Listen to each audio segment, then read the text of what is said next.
Our lead story of the day, as we've been hearing, East London NHS Foundation Trust is looking at savings of around £24 million this year, but with proposals that could see up to 330 posts removed as part of efforts to balance its finances. The Trust provides mental health services in Bedfordshire and Luton, as well as parts of East London. A number of services could be redesigned as part of the plans. And joining us now is Dr. Tony O'Sullivan, co-chair of Keep Our NHS Public. Firstly, thank you very much for joining us this morning. Hello, Tony. Good morning, Gemma. So what's your assessment of these reported plans? It's the result of the government imposing caps on spending of NHS trusts around the country. And they've been telling the 207 trusts last year that from now on they must not overspend. Overspending is actually a reflection of trying to meet the needs of the population with insufficient funds. And so there's about 20 trusts that have been overspending last year by over 100 million. And that's just trying to keep pace with the demands on the services. The message from successive governments is that the NHS has never been better funded. But the reality is that compared to, for example, French and German health systems, we've been underfunded for the last 15 years by about 35 billion pounds a year. And that's spread across the country, of course. So what's happening now is that last year's imposition, which affects this year, is that trusts are cutting between 3 and 11% of their NHS workforce right across the trusts.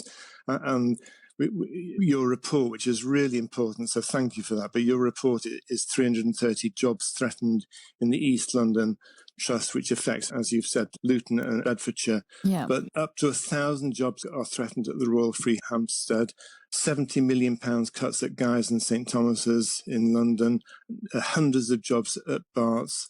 Portsmouth last year lost 800 jobs, Birmingham 300, Nottingham 750. So it's up and down the country, and it adds up to perhaps 100,000 jobs being cut at a time when general waiting lists are not reducing. There's 7.25 million people on waiting lists, and that's not mental health. There's 1.6 million people waiting for mental health assessments. So, Dr. O'Sullivan, what do we do? Have you got an alternative proposal? Where do we find the money? As with many things, it's a political choice about what you put your money into. And access to health services is a really fundamental part of keeping the population healthy. This new government that's coming in, as previous governments have said that we need a successful economy, a healthy economy needs a healthy population.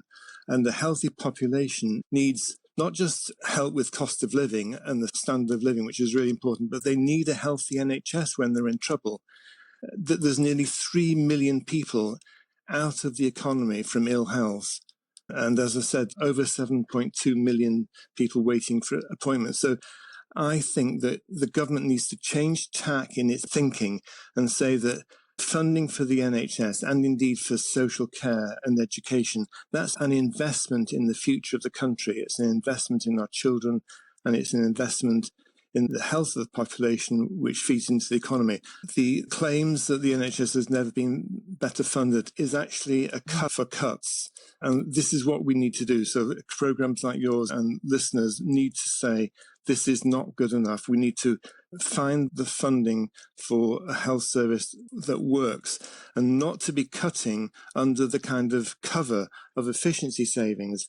There's nothing efficient about cutting 100,000 jobs when people are on waiting lists and driven into the private sector to pay for their own urgent treatment, whether it's mental health or physical health, from their own savings, which they can't afford. And if those people can't afford it, then you've got a two-tier system up and running, and the government at the same time is willing to invest billions of pounds in the private sector. Last year, they committed £2.5 billion to private sector waiting list initiatives, when it's actually the NHS that has delivered That's in true the again. past and needs to deliver now. As if you listen to when Sir Keir Starmer went, actually one of the success stories that the government kept repeating and that we heard Wes Streeting say on numerous occasions is the NHS waiting numbers are down. But you dispute that. I do for two reasons, Gemma, but it's a really important question. It's come out in the last few months that hundreds of thousands of patients have been removed from waiting lists by digital scraping, by finding people that have been referred twice, or people that have died on the waiting list, or people that no longer want to be seen, or they've been driven to going privately. Now, that's not actually extra capacity. That's just data scraping. That's interesting. No, it's true. It's out there in the public domain. And the reality is that there's more patients being referred every month to the NHS than are being seen, by about 90,000 patients. So the capacity of the NHS has not been increased. And you probably remember Wes Streeting saying that they will use the private sector more efficiently than the Conservatives to drive down waiting lists. Yeah. But the private sector relies on NHS staff. So if, for example, they decide to open up an extra cataract surgery clinic or an extra mental health inpatient unit, they will be taking NHS staff, doctors, nurses, anaesthetists, theatre technicians, away from their NHS posts and into the private sector. So you're reducing NHS capacity to increase capacity in the private sector, which actually takes perhaps 20% or 30% of the funding that the NHS gives them as profits. So my way forward is to declare that the NHS is the best, most cost-effective way of delivering healthcare when it's funded to succeed, and not when it's underfunded to fail.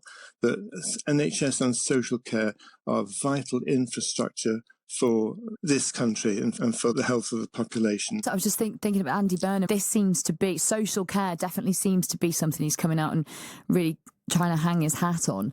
We've been hearing so much about the planned changes to social care, which some of which will make a fantastic difference if they do end up coming off.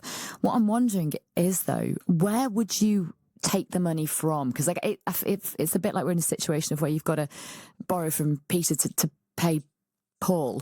Where do you think the government can cut instead, if not NHS? Have you got any sort of ideas on that? There are several things, really.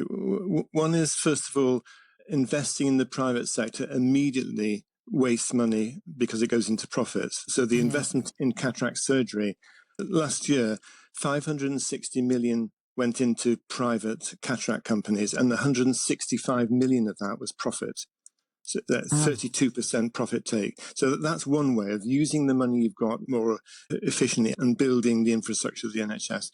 Secondly, everybody talks about wealth tax. It's a reality that people that are sitting on multiple millions or billions of pounds need to be paying more to society. And in fact, there's a whole section of millionaires, apparently, that say that they support that. Gary Lineker's one of them, isn't he? Yeah, yes, he is. There's huge inefficiency in having a system with massive long waiting lists and cancellations of surgery because you haven't got enough staff or the roof is leaking. So an investment to make the NHS efficient again, as happened in the early 2000s, is actually the way forward. So that's my recipe. Find money from those that can afford it. Choose the way to spend more wisely. Funding multiple billions of pounds for the war effort, of course, is a political decision that I don't agree with. I think that the health of the community and other things like the safety of our environment and global warming, those are really important choices that government has to take and rebuild NHS and social care. The investment in social care, if that happens, is really important, and I would applaud that if it happens. Yeah. There's 13,000 people in a hospital bed every day that should be discharged from hospital because they're well enough, but there isn't the support for them in the community. So if social care actually was expanded to meet the need of a few thousand extra patients, corridor care and the deaths that ensue from that, and the tragedies in mental health, those would start to dissipate. Dr. Tony O'Sullivan, thank you very much for joining me. Some fantastic points there and lots for us to think about. Thank you so much. Co-chair of Keep Our NHS Public there, Dr. Tony O'Sullivan.